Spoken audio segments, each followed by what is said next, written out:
ስትጣሉ ሶሻል ሚዲያ ወጣችሁ ስለ ወላጆቻችሁ መጥፎ ነገር የምታወሩ ሰዎች እኔ ባለፈውም የሆነ ቦታ ላይ ስለ እናቷ ስታወራ አንዲት ልጅ ምናምን ስለ እናቷ መጥፎ ነገር ከእናቷ ጋር ስትከራከር ምናምን ያየው ነበርና መጥፎ ነገር ታሪካችሁ ተመዝግቧል። ለማን ለልጆቻችሁ ነገ ልጅ ወልዳችሁ ካደገ በኋላ ሶሻል ሚዲያ ላይ ሰርች ማድረጉ አይቀርም። በአንድም ይሁን በሌላ መንገድ የአባትህ ታሪክ አንተ እኮ አባት ማለት ወይም እናትሽ ማለት እኮ እንዲች አይነት ሴት እኮ ናት ተብሎ ቪዲዮ ሲያይ ማንን ነው እንዲሸማቀቅ የምታደርጉት? ነገ ጧት ልጃችሁ ነው እንዲሸማቀቅ የምታደርጉት። ሁለተኛው ነገር ወላጅ የወላጅን ሀቅ ወላጆቻችሁ ጋር ስትጣሉ ሶሻል ሚዲያ ወጣችሁ ስለ ወላጆቻችሁ መጥፎ ነገር የምታወሩ ሰዎች እኔ ባለፈውም የሆነ ቦታ ላይ ስለ እናቷ ስታወራ አንዲት ልጅ ምናምን ስለ እናቷ መጥፎ ነገር ከእናቷ ጋር ስትከራከር ምናምን ያየው ነበርና በጣም ነው የገረመኝ። እውነት ለመናገር ሁሉም ወላጅ ጥሩ ሊሆን አይችልም። መጥፎ ባህሪ ያለው ወላጅ ሊኖር ይችላል። ልጁን በስነ ስርዓት የማያሳድግ እንዲያውም ለልጁ በጣም አደገኛ የሆነ ወላጅም ሊኖር ይችላል። ምንም ይሁን ምንም ግን ወላጅ ወደዚህ ምድር እንድትመጣ ከፈጣሪ በታች ሰበብ ሆኖ ወልዶሃል። እናት አምጣ ወልዳለች። አባትም ዘሩን ዘርቷል፣ ተፈጥረሃል። ኦኬ ወላጅ ሺህ ጊዜ መጥፎ ይሁን እንዴት ላይቭ ላይ ወጥቶ እንዴት ስለ ወላጅ ገበና እንዴት ይወራል? አንተ ማለት እኮ እንዲህ ማለት ነው። ከእናት ከአባት ጋር እየተመላለሱ የቀጥታ ስርጭት ላይ ቁጭ ብሎ እንደዚህ ማውራት ፌር ነው ብላችሁ ታምናላችሁ? ይሄ እጅግ በጣም አደገኛ ነገር ነው። እውነቴን ነው የምላችሁ። አጠገባችሁ ያለ ሰው በሙሉ ወላጃችሁን በዚህ ደረጃ በማንቋሸሻችሁ ይጸየፋችኋል። ከሰው ትገለላላችሁ። ሰው ሁሉ አይቀርባችሁም። ለጊዜው እውነት ሊመስል ይችላል። ሶሻል ሚዲያ ላይ ገብታችሁ እንደ አጀንዳ ይዛችሁ ስታወሩት ምን ስትሉት እንዴት ነው ሲጀመር ወላጃችሁን በመንቀፋችሁ ወላጃችሁን በማንቋሸሻችሁ ላይቭ ላይ ወጣችሁ የወላጃችሁን ገመና ስላወጣችሁ እንዴት ነው እናንተን ሰው ሊያደንቃችሁ የሚችለው? ሺህ ጊዜ ንጹህ ሁን አንተ ወላጅ ሺህ ጊዜ ክፉ ሁን። በኔ ቦታ ግን በብሬክስ ቦታ ግን አንተ እጅግ በጣም የመጨረሻው መርዝ የምትባለው ፍጥረት ነው። ያ የወላጅን ገመና ሶሻል ሚዲያ ላይ ይዘህ በመውጣትሽ በዚህ ምድር ላይ አደገኛውና መርዘኛው ፍጥረት ቢኖር እንዲህ አይነት ሰው ገባችሁ አይደል? ምክንያቱም በዚህ ምድር ላይ ከወላጅ በላይ ምንም ይሁን ምንም ወላጅ ግን ወላጅ ነው። በቃ ወልዶሃል እንዴ የወላጅን ፍቅር ሳታይ አድገህ ሊሆን ይችላል፣ ምንም ሊሆን ይችላል። ግን ምንም ቢሆን ምንም ልትቀየመው ትችላለህ ምናምን እኮ ኢትስ ኦኬ። ግን ሶሻል ሚዲያ ላይ ወጥቶ ግን የቀጥታ ስርጭት ላይ አጀንዳ ፈጣሪዎች ላይ ቁጭ ብሎ ከወላጅ ጋር ሰጣ ገባ ውስጥ መመላለስ አንተ ማለት እኮ እንዲህ ነህ፣ አንቺ ማለት እኮ እናት መስለሽ አንቺ እንደዚህ ታደርጋለሽ። ኖ ዌይ እንዴ እንደዚህ አይባልም። ለማን ሲባል እሺ ምንድነው የምታተርፈው ነው እኮ እሺ ይሁን እሺ ላይቭ ላይ ተወጥቶም ተወራ ላይቭ ላይ ብዙ ነገርም ተባለ። ትርፍህ ምንድነው ነው? ዛትስ ማይ ፖይንት። ትርፉ ምንድነው? አትራፊ የምትሆነው በምን መንገድ ነው? እስኪ ማለት እስኪ እንደው እሺ ይሁን ወላጅም እንደፈለጋችሁ ማድረጉ ሶሻል ሚዲያ ላይ ወጣችሁ ለአጀንዳ ፈጣሪዎችም መጠቀሚያ ማድረጉ ምንም ማድረጉ ግን ትርፉ ምንድነው ነው? ትርፍ አለው? ምንም ትርፍ የለውም። የምታተርፉት ነገር የለውም። በብዙ ከሳሪዎች ናቸው ባይዘው በጣም ትልቅ ኪሳራ ነው የምታስተናግዱት። በህይወታችሁ ከስራችሁት የማታውቁት እጅግ በጣም አደገኛው ኪሳራ ቢኖር በትዳር አብሯችሁ የነበረን ሰው ወይም በፍቅር አብሯችሁ የነበረን ሰው ስትለያዩ ገመናችሁን ጉዳችሁን ይዛችሁ ሶሻል ሚዲያ ላይ የምትወጡ ሰዎችና ወላጃችሁ አስቀይሟችሁ ከወላጃችሁ ጋር ጸብ ተፈጥሮ ኢቭን ወላጃችሁ እንኳን አላቃችሁም እንኳን ቢላችሁ የወላጃችሁን ገመና ሶሻል ሚዲያ ላይ ይዛችሁ የምትወጡ ሰዎች እናንተ መቼም ቢሆን የማይመለስ የዘላለም ጸጸት ጭንቅላታችሁ ውስጥ ይኖራል። ሁሌም ወይኔ እያላችሁ ነው የምትኖሩት። ለጊዜው አይመስላችሁም፣ ግን እመኑ ይሄ ፋክት ነው። ሲሪየስሊ ይሄ ፋክት ነው። በቃ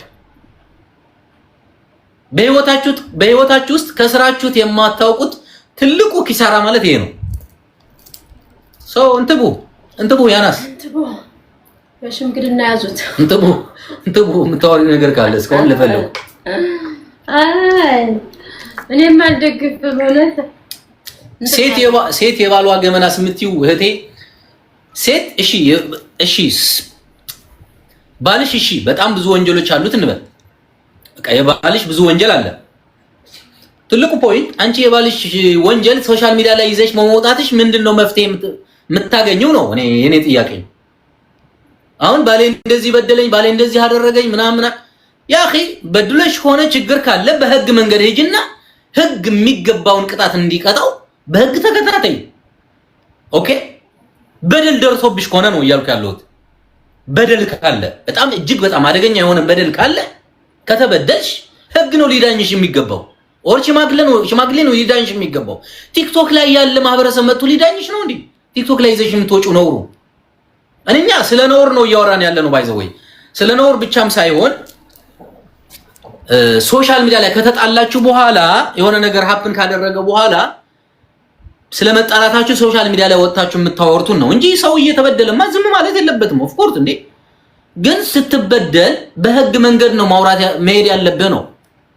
ህግ የሚገባውን ዋጋ እንዲሰጠው ክስ መፈጸም ነው እንጂ ሶሻል ሚዲያ ላይ ወጡ የሰው መሳቂያ እኮ ነው። የምሬን ነው የምላችሁ። የሰው መሳቂያ ነው የምትሆኑት። ባይዘው ለጊዜው ሊመሳችሁ ይችላል። ቲፎዞ በዝቶ ምናምን ሁሉም እናንተን ደጋፊ መስሎ ምናምን ሲያወራ በቃ እንደዚህ ያለለለ ሐቢቢ እንት ቀቢ።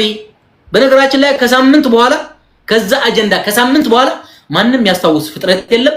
አጠገብህ ያሉ ሰዎች በሙሉ ይርቋል። እንዳንተ የሚጠሉት ሰው የላቸውም። እነሱ በተጠጋሽ ኦር በተጠጋህ ቁጥር መርዝ መስለህ ነው የምትታያቸው። ለምን? ለأنه انت مو انسان صح። ነገ ጧት ለነሱም እንደዛ የምታደርጋቸው ነው የሚመስላቸው። ደግሞም ታደርጋለህ ወይም ታደርጊያለሽ። እንትቡ እውነት ነው። ይሄ መራራ ሀቅ ነው። እኔን መራራ ሀቅ ደግሞ በውሃ ጎንጨት ታርጉት። እስካሁን ከምታውቃቸው ሳይ እንደዚህ አንዳንድ ሚዲያ ላይ ከወጡ ሰዎች ምን ላይ ቁም ነገር የደረሰው ወይም ደግሞ ቁም ነገር ማለት አሁን እስካሁን እንደዚህ አይነት አጀንዳ that's my point። የኔ ፖይንት አሁን እሱ ነው። እስከዛሬ በትዳር የነበሩ ሰዎች ተጣልተው ገመናቸውን ሶሻል ሚዲያ ላይ ይዘው የወጡ ሰዎች አሉ። እነዛ ገመናቸውን ሶሻል ሚዲያ ላይ ላይቭ ላይ ይዘው የወጡ ሰዎች ምን ተጠቅመዋል ብሎ ማሰብ የሚችል አይምሮ ሊኖር ይገባል። ሳሪ ባለፈው እናቴ እንዲያረገችኝ ያለችው ልጅ መጀመሪያ እናትየዋ ነው የወጣችዋ። ልጆች እንደዚህ ባለች ከዛ በኋላ እያለ እየሰፋ ምናምን ሲሄድ ወደ ሚዲያ ምናምን መጣ።